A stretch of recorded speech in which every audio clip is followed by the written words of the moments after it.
Mukanda ya kotambola to lettre circulaire ya janvier 1980 ya ndeko Frank. Na pesi bino banso mbote na kombo ya nkolo Yesu Kristu na nzela ya liloba oyo ya psaume 106 kobana mulongo ya 4 tina 5. Yawe kanisa ngai na bolamu na yo po na libota na yo.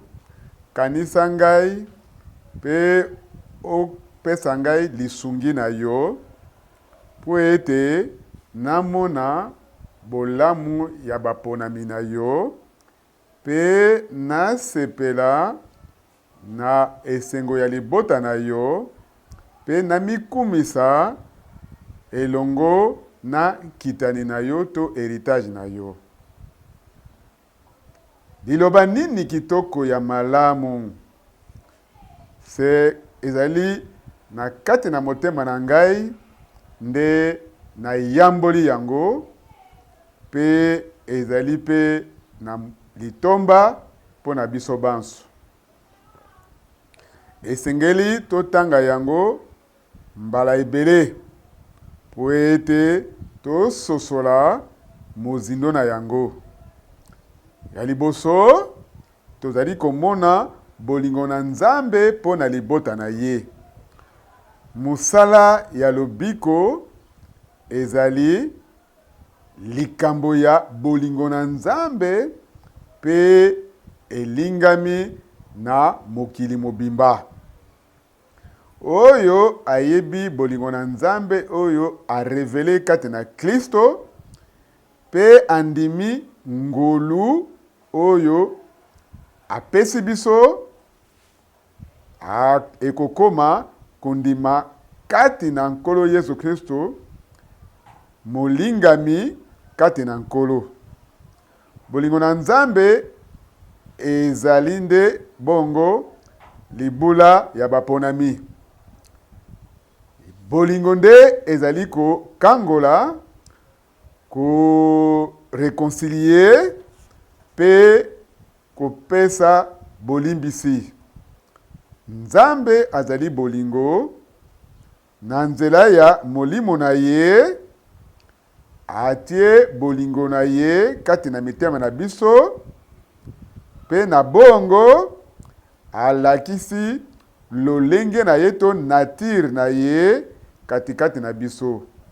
Elongo bandimi nyonso to bakretien nyonso tozali kosenzela na horizon wana po ete devoir wana eya lokola boyenge bene kati na baponami pe tozala na part pe tozwa makati na nkembo na oyo Nzambe akosala katikati na libota na ye oyo ya ye moko engebene na elaka na ye.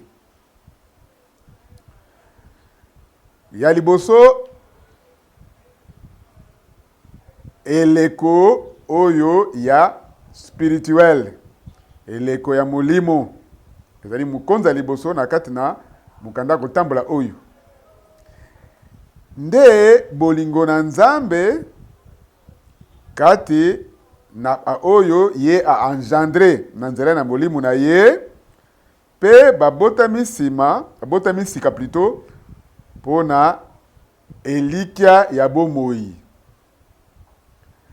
Mbotama kati na bato ezalaka resultat to mbano ya conception to kotia mazemi pe simana yango na rapport ya bolingo pe kosangana etiami pe yango esalami.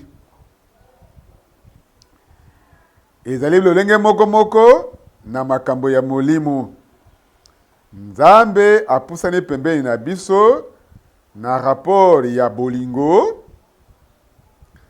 Kristo ye azalaki engendré na molimo mosantu. Pe na lolenge wana abotami na mokili oyo, ndenge wana pe mwana na Nzambe azali engendré na molimo, pe na kati wana amonani ete abotami sika, pe mbano ya solo lokola bana na Nzambe katikati na bato ekokoyiko ko wanga na yango te. Nyonso mibale ezali réalité. Na kobotamaka na mabele oyo tozali bana ya bato.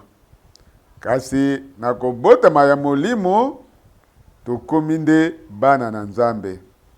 Balingami tozali sasa ipi bana na Nzambe. 1 Jean chapitre 3 mulongo ya mibale.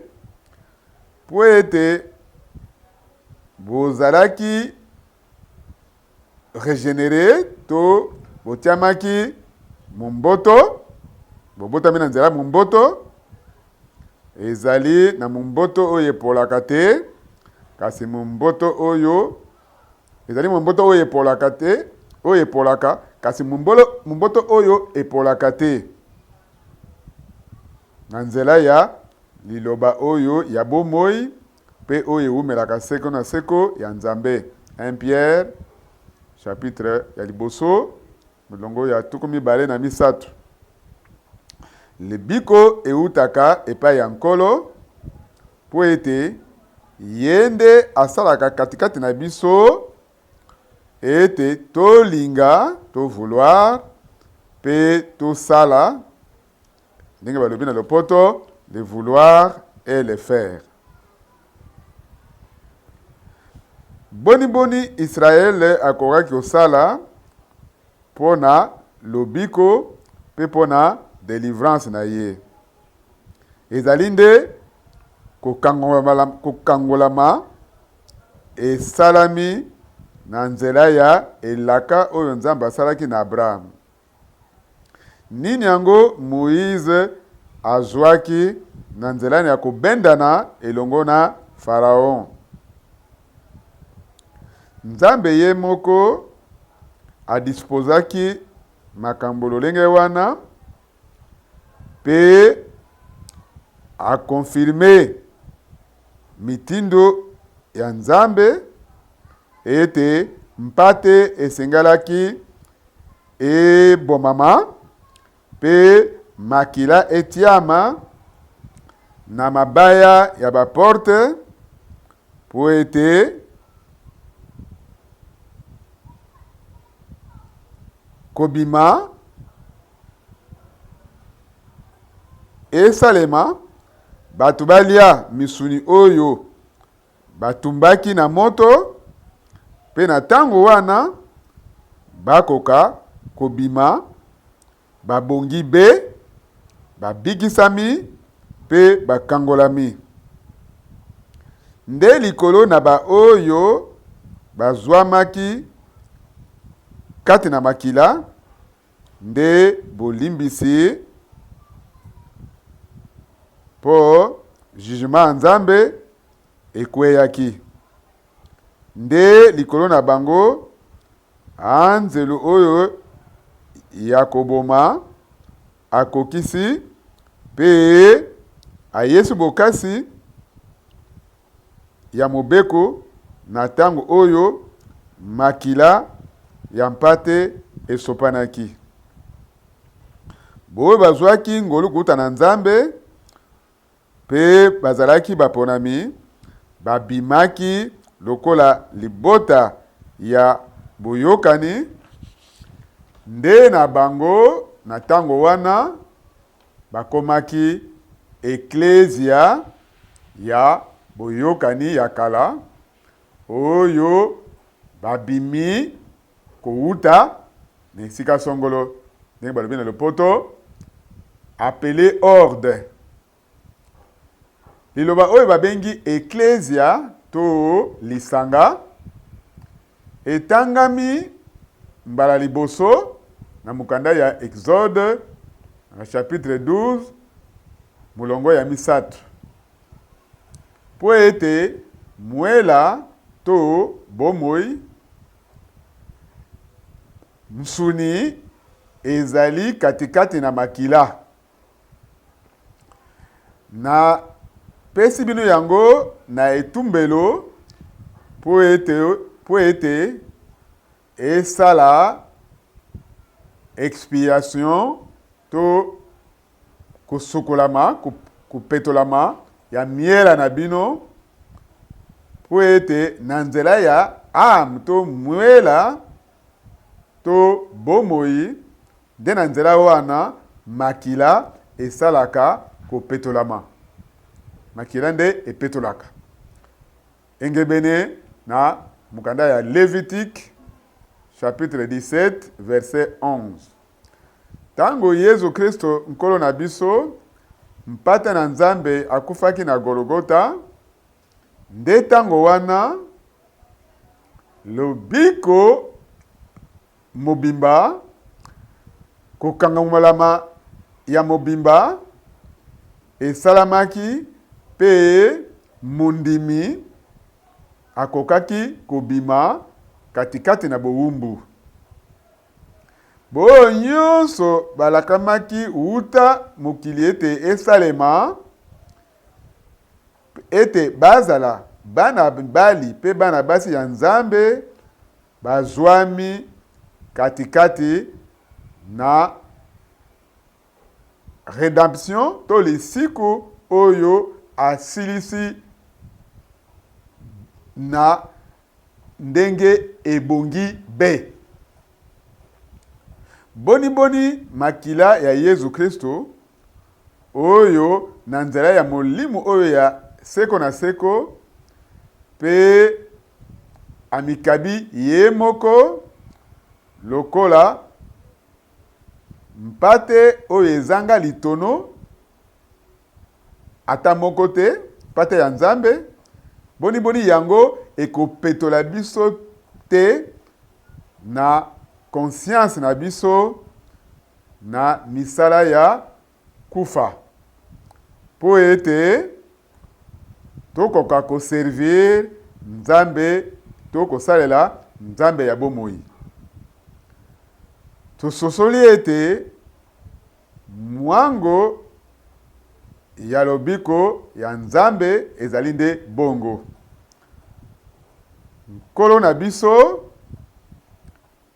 a yamboli to a fait retentir liloba na ye ya nguya po ete ndenge babakaki ye na kuruze po na mokili mobimba agangaki nyonso ekokisami po ete na nzela ya prédication ya kuruze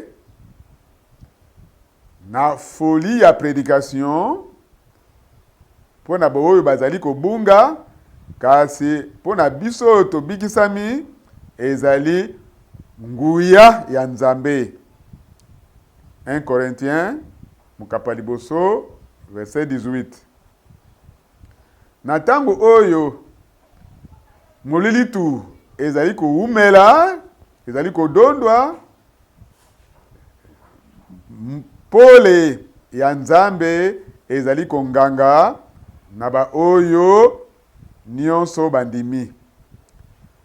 Vi ya molimo oyo ezali kate na makila ya Nzambe epesamaki pe na nzela ya likambo wana po ete ngolo na Nzambe ezala na biso oyo toyambi yango.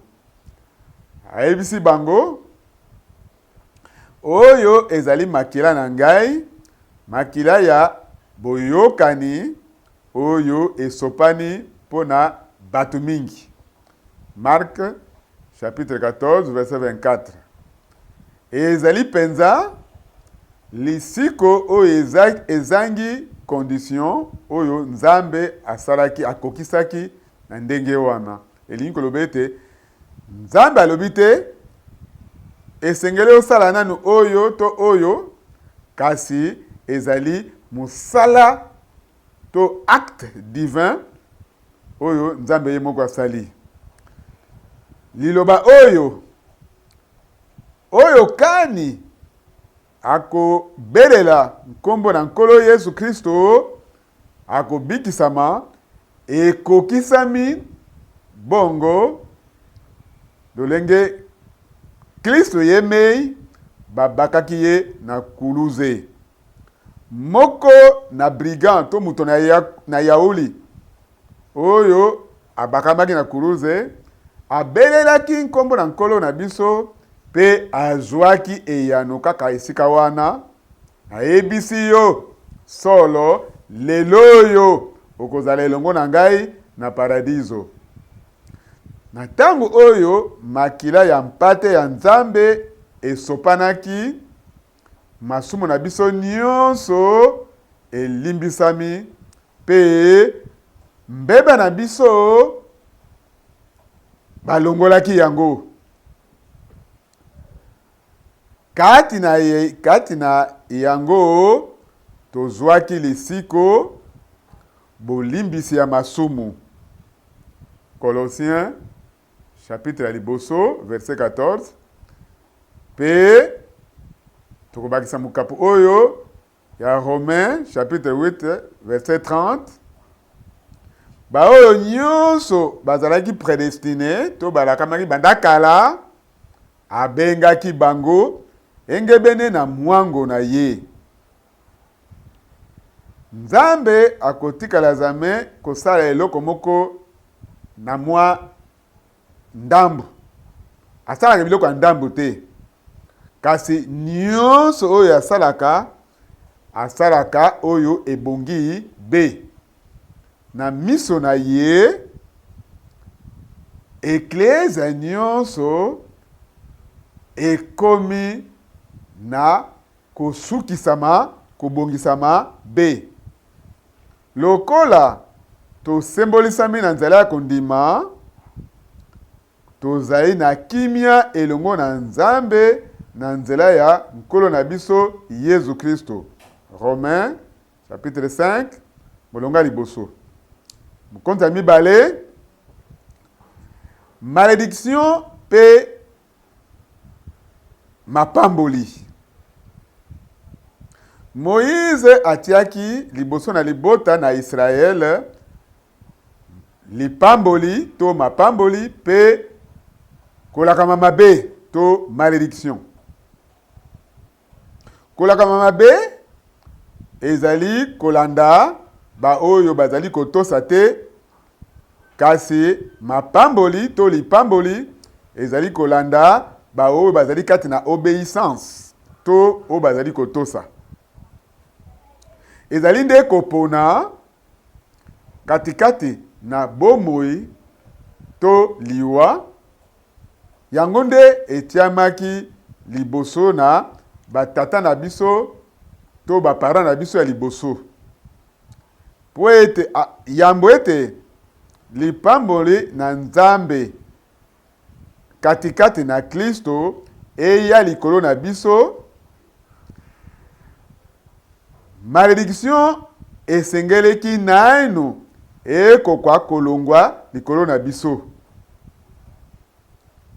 Nde na nzela ya liwa oyo ya kuruze nde kolakama mabe na biso elongwe po ekomami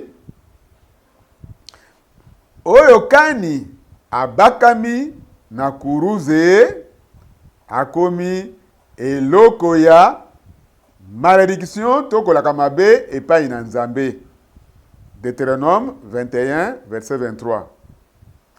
Kristo asikoli biso na malédiction ya mobeko lokola ye moko akomaki kolaka mabe to malédiction pona biso.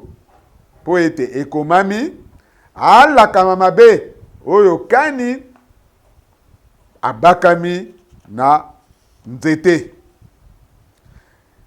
Ngolu ya Nzambe ezali kolekela jugement na ye po ete oyo apesaki mobeku yende azali musambisi, yende pe azali mosikoli, mobikisi. Azwaki likolo na ye jugement oyo ayambolaki to a prononcé po ete a kokisa lobiko to lisiko ya libela na libela. Engebene na Hébreu chapitre 9 verset 12. Na nzela ya ngolu akokisi ba exigence na ye moi, ba exigence na ye moko po ete oyo ezali elongobani na boyenge bene ya Nzambe. Sima ya butu wana ya pasi azwaki trahison, basulaki ye be bakabaki ye na maboko ya basumuki, sosoli pe vivre abiki désespoir ya makasi ndenge wana, pe molili tu ya makasi elataki ye, pe amuyokaki pasi ya ndenge wana kati na kufa, pe bomoi sima ya lisekwa na ye eye lisusu na mbala ya sika. Alleluya! Mukolo ya nkembo ya lisiko emonanaki polele, pe utapokwa pe tongo ebimi. Mukolo ya sika ebimaki nde mukolo ya lobiko. Deja kobanda ekokelama ya naturel to kokelama sero mokili ezalaki na pokwa moko pe tongo moko esalamaki elongo pe esalaki mokili moko, pito esalaki mukolo moko.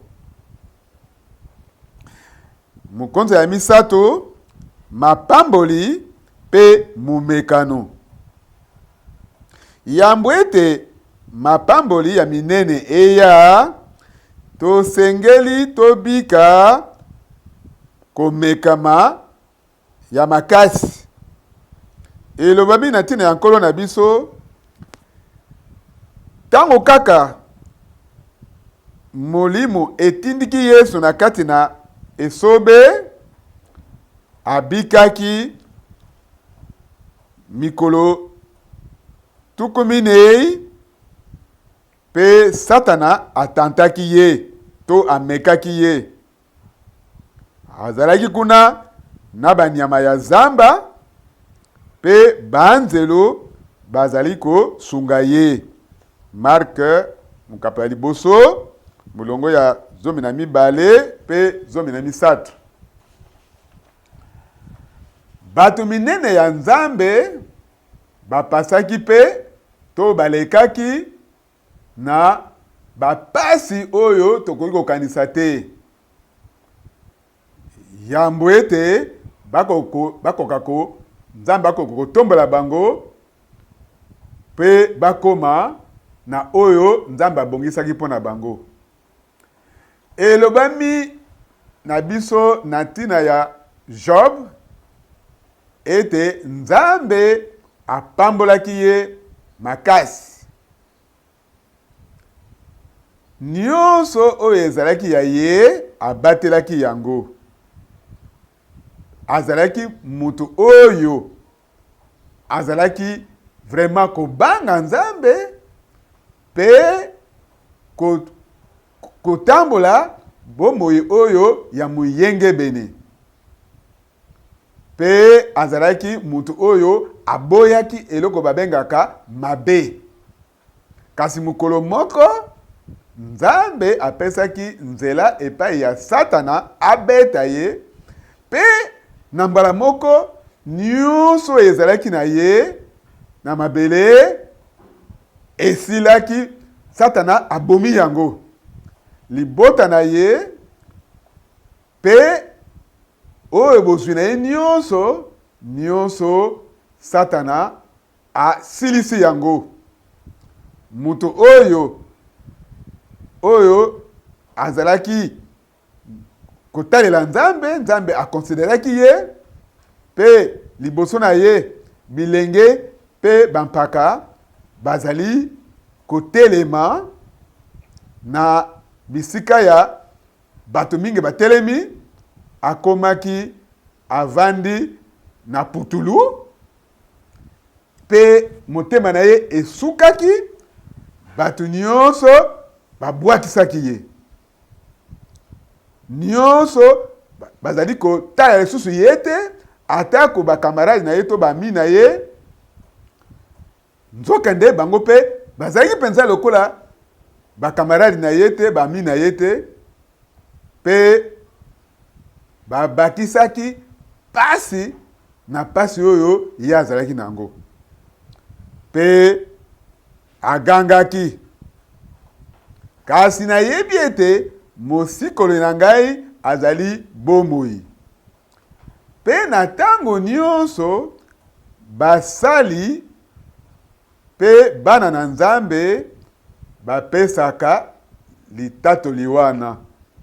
Talani tozali koloba bazali nesengo ba oyo bazali kubika pasi pe na motema molai nyonso bayoki ndenge nini Job azalaki na patience, pe bomoni bino moko suka na ye ndenge nini Nkolo apesi ye, parce que Nkolo azali na bosawa pe na compassion.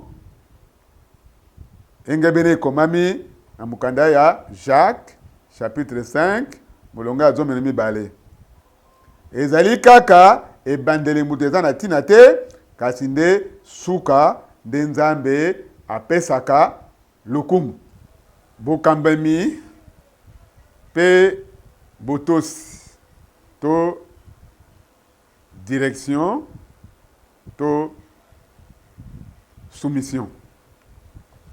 Musakoli Samuel lokola prophète alobaki etinda to aebisaki, pesaki message epai ya ndako ya sacrificateur Eli.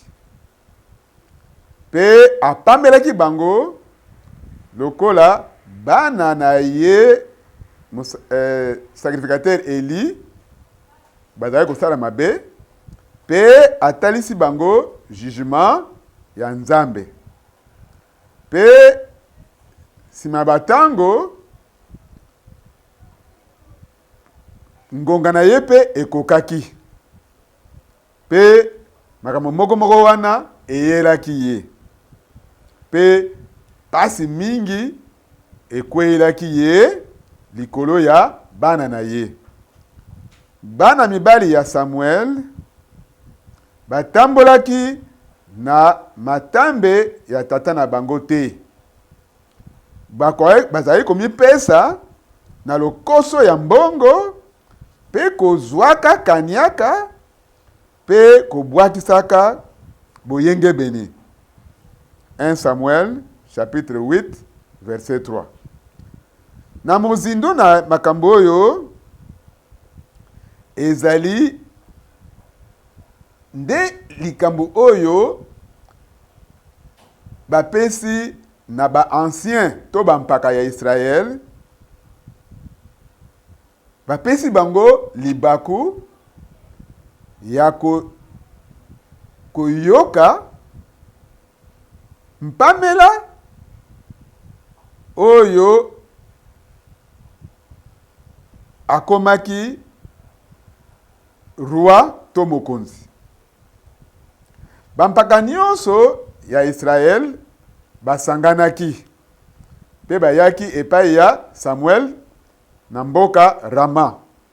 Bayebisi ye, talani okomi mpaka pe bana na yo bazali kotamba na matambe na yo te. Sasa ipi tia likolo na biso nkumu asambisa biso. 1 Samuel chapitre 8 mulongo ya minei tina mitano. Samuel azalaki lisusu na autorité likolo na libota pe likolo ya ndako na ye te. Bana na ye balandaki nzela na bango moko pe wana ezalaki likambo ya pasi mpona mosali na Nzambe. Yo elenge mobali, ata kozali nani, keba na makambo oyo ozali koloba. Koloba mingi te. Pe kosala kopamela mingi bampaka ya eglize te. Na etamboli ya bana na bango. Pokwa nani ekomi mpona bato nyonso te. Zelani ete bana na yo bakola pe yo okosambisa. Pe eza na kati na croyante oyo liloba oyo ekoki kopamela te. Boni ezali facilité kozwa liloba pe kotelemisa mosapi kobeta na oyo aza deja na pasi. Basali na Nzambe pe baleki na nzela oyo ya baepreuve pe bayebi fardo nini bango bazali komema. Tango Nzambe azali zwa musala na ye, azali kokama musala na ye na lolenge ya sembo pe na miso na ye,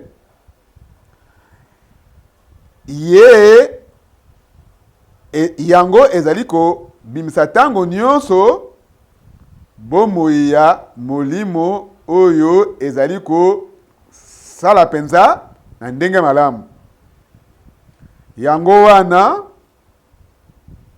bosambisa te yambo tango ekoka.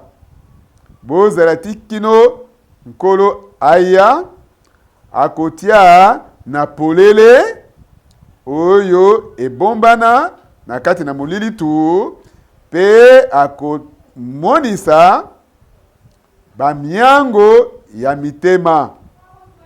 1 Corinthiens chapitre 4 verset 5. David azalaki mutu oyo engebene na motema ya Nzambe. Apakolamaki lokola mokonzi pe atiamaki selon mwa bolingi na Nzambe. Pe akotaki kati na ba difficulté mingi. Ba difficulté beye. Na ti akimaki. Po libota elakelaki mabe pe ebwaki mabanga. Nzokande nkolo azalaki elongo na ye. Tango ya azali koleka na bapasi oyo ba humiliation oyo elekaki makasi, mususu atelemi wana abeti bakelelo pe akomi mokonzi. Pe Absalom alongi aganye mitema ya bato ya Israel. Tango bayoki kelelo kobeta, balobi Absalom ako dondwa na Hebron. 2 Samuel chapitre 15 mulonga liboso tina mulongo ya zomi. Ezande na David nzambe alobaki kende na Hebron. Ezaki na Absalom te. Mibali ya Juda bayaki bapakuli David mafuta lokola nkumu na maison ya na ndako ya Juda. 2 Samuel chapitre 2 kobana mulongo ya liboso ti ya minei. Esika moko moko wana bapakolaki David lokola nkumu na kabila ya Juda. Nde esika wana Absalom asali ete baproclame ye lokola roi. Mais ezali mpona yango te ete Nzambe a changé mwangu na ye atana litona moko. Rien. Oyo Nzambe aponi pe atie ye. Oyo aponami pe batie ye na bato atako bobwakisi pe babwakisi na Nzambe, kasi nze oyo Nzambe aponi akotikala ata mukolo moko te kobwakisa ye. Atako Saul babwakisaki epa ya Nzambe. Absalom ata ndenge asalaki ete ami tia lokola mukambe ya bato to ya mibali, akwai kosatandre ke Nzambe abwakisa ye. Atako onction emonisamaki likolo ya Saul. Dawidi amataki na ngomba ya Olivier. Azalaki komata kolelaka pe azipi mutu. Azalaki komata matambe na ye ata lipapa te. Pe bo nyonso bazalaki elongo na ye bazipaki mitu na bango. Bazali komata kolelaka. 2 Samuel chapitre 15 verset 30. Tango oyo bato oyo basanganaki na Absalom bazali koganga na makelele ya elonga, Dawidi na bo bazalaki elongo na ye bazalaki na mawa makasi. Nani oyo akoki ko éprouver to ko sosola ba nzela ya nkolo pe koyebisa ye ndenge nini esengeli kosala mpona komema makambo na ye na lolenge ya malamu. Yosef pe bato minene ya Nzambe balekaki pe na bepreuve ebele ti bakotaki na molili tu. Nzambe alakaki te ete akomema kaka likolo na bambomba, kasi alobaki lisusu ete ozali mosalela ngai, naponaki yo pe nakobwakisa yo ata mokolo moko te. Esaïe 41 verset 9. Na ebandeli ya ntoma mosala na ye Moïse nyonso elekaki malamu. Kasi mwa ntango ndeko mibali batelemaki pe batelemelaki ye.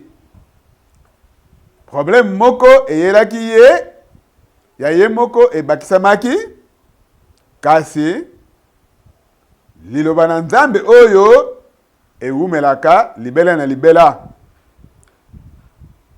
Pamba te Nzambe ayokaka mawa te na makabu ye apesi pe na mbela oyo ye apesi. Romains chapitre 11 verset 29. Tango tozali kotalela bomoi ya basakoli oyo Nzambe apambolaki,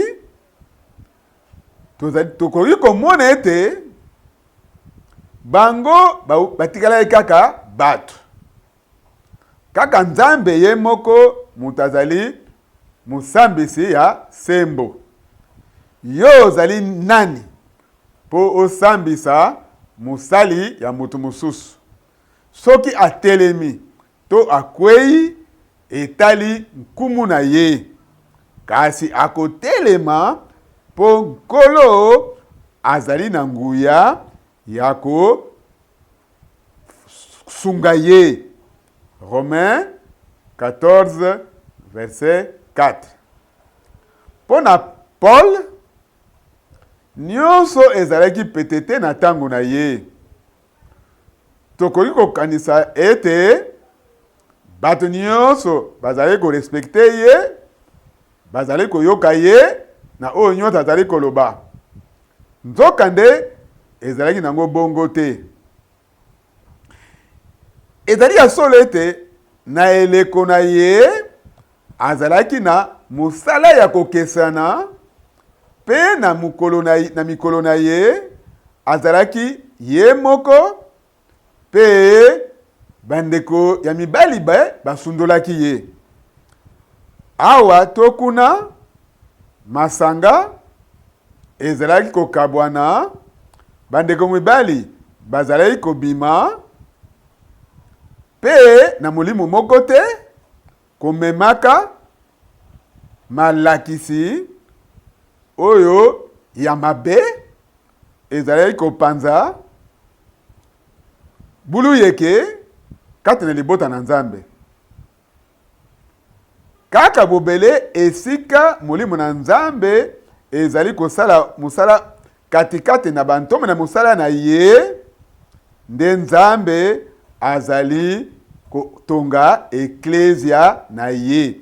Nde esika wana nkolo azali kotonga eklesia na ye. Kasi esika oyo bato bamitie,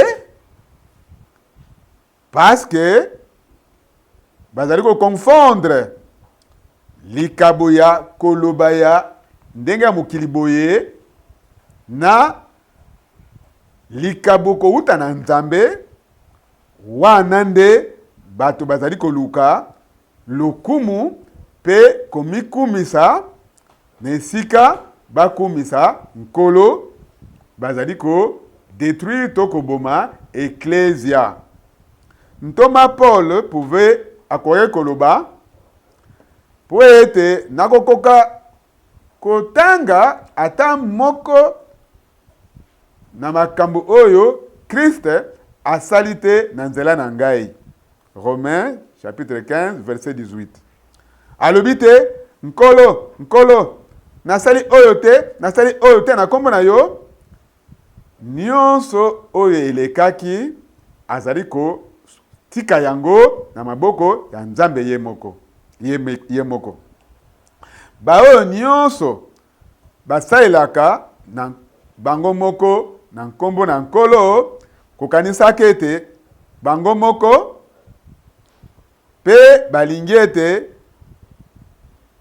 eloko moko ekoki kosalama na nzela na bango moko, bakoki ata mukete komisangisa na kor to nzoto ya nkolo yemei.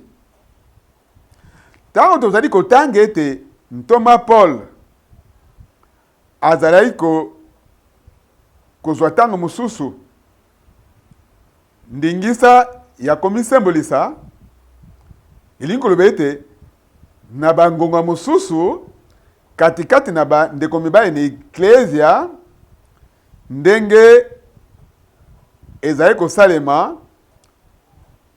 esengelaki akoka ko se défendre. Ayebaki responsabilité azalaki nango liboso na Nzambe, pe ayebaki ntomo na mosala na ye, pe na bongo lokola mosala na Nzambe ya solo nde liloba oyo ekotikala na motuya.